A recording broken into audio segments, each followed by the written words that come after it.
bellos, poderosos, inmortales.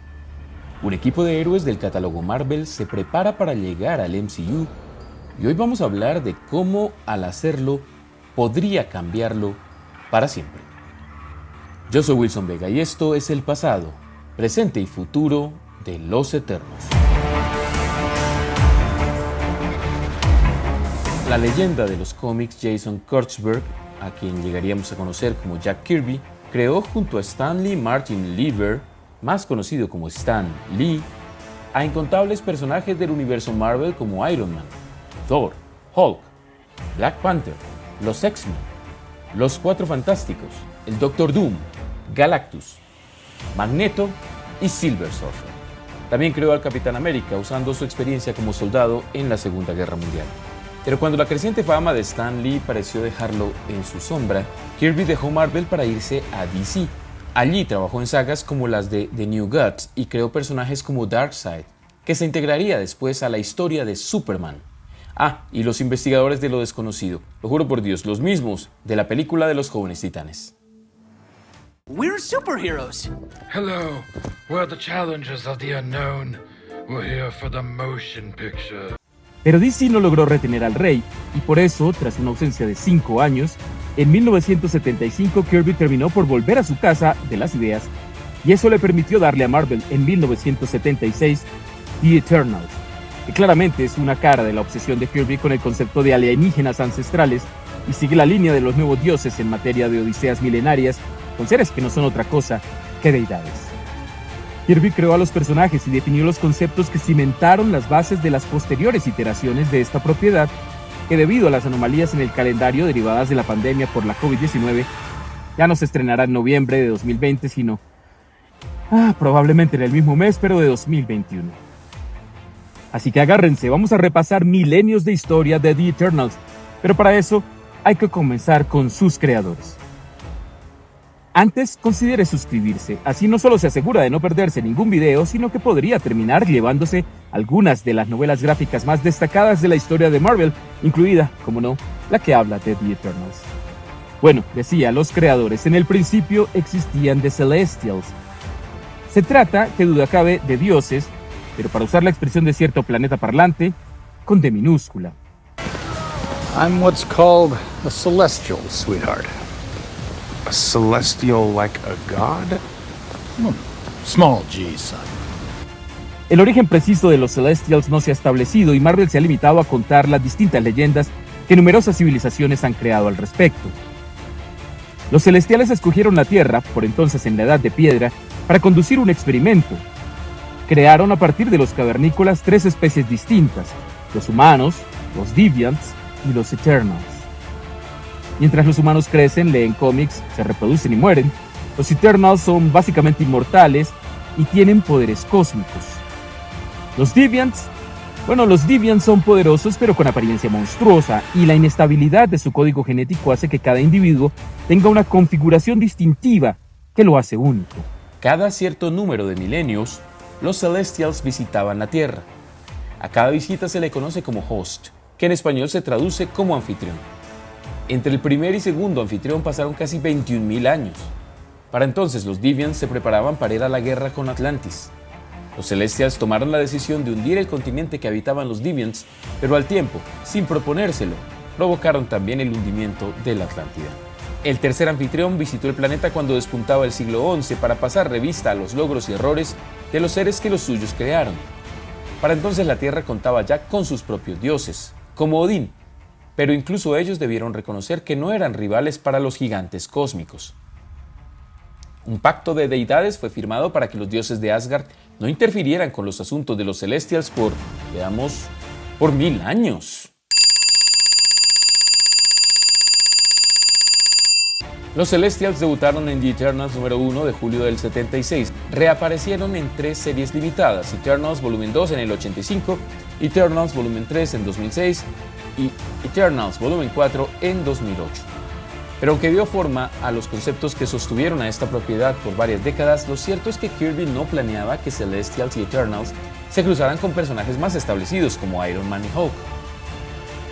De hecho, la idea le resultaba tan antipática que llegó a contravenir las órdenes de la editorial, y cuando le ordenaron escribir historias que incorporaran a los personajes de su universo, diseñó un arco en el que los Eternals combaten a Hulk, solo para descubrir al final que se trataba de un androide que imitaba la apariencia del Gigante Verde. Eso sí, una vez Kirby se dio el control de nuevas historias con sus personajes, otros escritores menos reacios imaginaron toda clase de crossovers. Una historia de Thor sería la puerta al universo de The Avengers. Bajo las órdenes de Roger Stern, múltiples Eternals se sumaron a las siempre fluidas filas de los héroes más poderosos de la Tierra. La cercanía de ambas propiedades de hecho llevó a retconear a Thanos para sugerir que era un híbrido de Eternal y Deviant. Claro, para eso hubo que concebir una nueva historia en la que Titán, el hogar del Gigante Púrpura, fuera la sede de una segunda colonia de Eternals. Así estos se volvieron parte integral del universo Marvel y muy probablemente así conecten con el MCU. Bueno, paréntesis, de hecho ya han conectado, en gran medida debido a los Guardianes de la Galaxia. Seguramente ustedes recuerdan que en el volumen 1 los personajes hacen una parada en Nowhere, un puerto de paso y cruce de caminos interdimensionales que se construyó en la cabeza flotante de lo que alguna vez fue, como no, un Celestial. Pero más aún, en el volumen 2 descubrimos a Ego, el padre biológico de Peter Quill, su padre, no su daddy, y él explica con falsa modestia que de hecho es un Celestial, o en sus palabras, un dios con D pequeño. Volviendo al cómic, para el año 2000 las piezas estaban inactivas, pero en su sitio, y solo se necesitaba un escritor con ideas frescas. Así entra Neil Gaiman. Cuando llegó el nuevo siglo, los Eternos habían poco menos que desaparecido del universo de Marvel. Se reactivaron gracias a la llegada de Neil Gaiman, por entonces ya un reconocido escritor que aceptó trabajar con la editorial en 3 proyectos. El primero fue 1602, una miniserie de 8 números publicada en 2003 que muestra a los héroes de Marvel en un arco que registra su aparición en Europa 400 años antes, durante el declive de la era isabelina. 1602 no es menos que magistral, y de ella tenemos que hablar en otro momento, si no fuera por otro motivo, porque hace parte de la colección de novelas gráficas que estamos regalando. Por ahora, baste decir que el mundo recibió con sorpresa la noticia de que el segundo proyecto de Gaiman sería The Eternals. Fue en 2006 que The Eternals por fin se publicó como miniserie, escrita por Gaiman e ilustrada por John Romita Jr.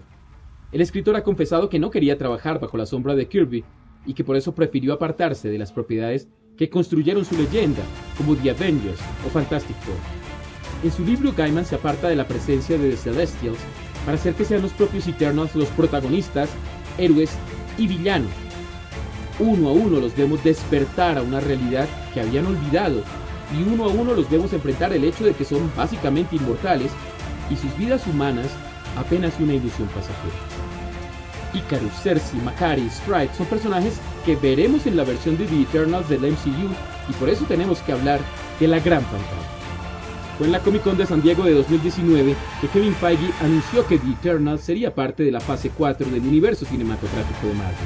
Por ahora sabemos que la cinta tomará como base la serie de publicaciones de Gaiman, aunque nadie espera que mantenga intacta su historia, y sabemos que el reparto será una oda a la diversidad. Angelina Jolie interpreta a Athena, nacida en la ciudad de Olimpia, en la antigua Grecia, y a menudo confundida con la diosa Minerva. Richard Madden es Icaris, un eterno alimentado por energía cósmica.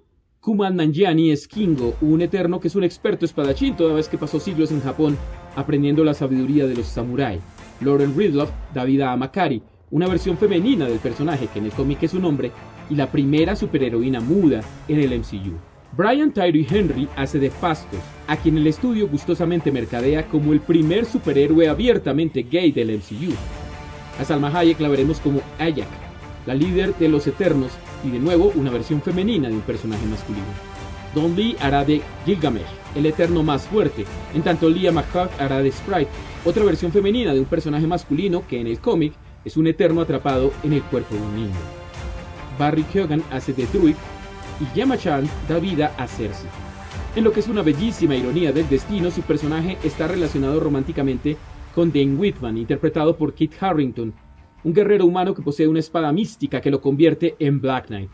La historia de ese héroe es asombrosa, pero probablemente llamará más la atención el hecho de que el otrora Jon Snow sostendrá un romance con un personaje que se llama Cersei. Incluso la directora de la película, Chloe Zhao, será la primera directora de ascendencia china en tomar la batuta en una superproducción del MCU.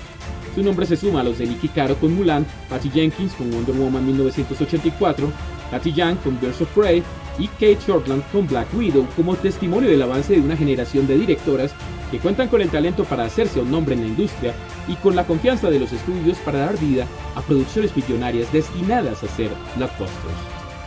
Es notable la confianza de Marvel en esta propiedad, en particular porque en los cómics, tras una breve serie de 9 números en 2008, la editorial mató de la manera más literal a su horda de personajes inmortales en un evento bastante más reciente a órdenes de Jason Aaron. De manera abreviada, lo que pasó en julio de 2018 en el cuarto número de The Avengers es que Aaron conjura una historia en la que la lucha contra Loki lleva a Iron Man y al Doctor Strange a buscar la ayuda de los Eternals, solo para encontrarse al llegar con que todos habían muerto menos uno que antes del fin de su vida milenaria destruye en un par de frases el mito del origen y el papel de su raza. Catástrofe sin duda. Pero no todo está perdido. Del éxito de la versión cinematográfica podría depender un renacer que, por lo demás, no debería ser demasiado problemático tratándose de semidioses. Si Marvel apuesta por usarlos, no le van a faltar oportunidades. Casi una docena de ellos aparecerán en The Eternals y no hay razón para creer que luego no puedan pasar a otras propiedades durante la inminente, si bien postergada, fase 4. Thor podría combatir con Gilgamesh en Thor, Love and Thunder y convertirse en su aliado. El Doctor Strange podría hallar útil la presencia de Cersei en Doctor Strange and the Multiverse of Madness. ¿Cuándo se van a decidir a cambiar ese título? Es más, si de verdad se trata de la primera cinta de horror sobrenatural en el MCU, podrían ir por el combo y traer de una vez a Black Knight y su espada mística. Los escritores de Marvel han luchado con los conceptos introducidos en The Eternals durante más de 30 años. Todos ellos lucharon por racionalizar las ideas de Kirby y hacerlas algo más coherente. El concepto básico, que los Celestiales experimentaron con la humanidad que tuvieron éxito con The Eternals y fracasaron con los Deviants, es bastante simple, pero está claro que la versión del cine tendrá que modelar seres creíbles, con los que las audiencias puedan empatizar. Es un reto para cualquier estudio, pero después de 3 fases y 22 películas, si algo se ha ganado Marvel es nuestra confianza. Eso es todo. ¿Qué piensa de la llegada de The Eternals al MCU? Deje su opinión en los comentarios y suscríbase, así participa por las novelas gráficas que hemos seleccionado y que vamos a regalar entre nuestros suscriptores y comentaristas. Por ahora, yo soy Wilson Vega. Gracias por estar en otro ABC Diario. Hasta la próxima.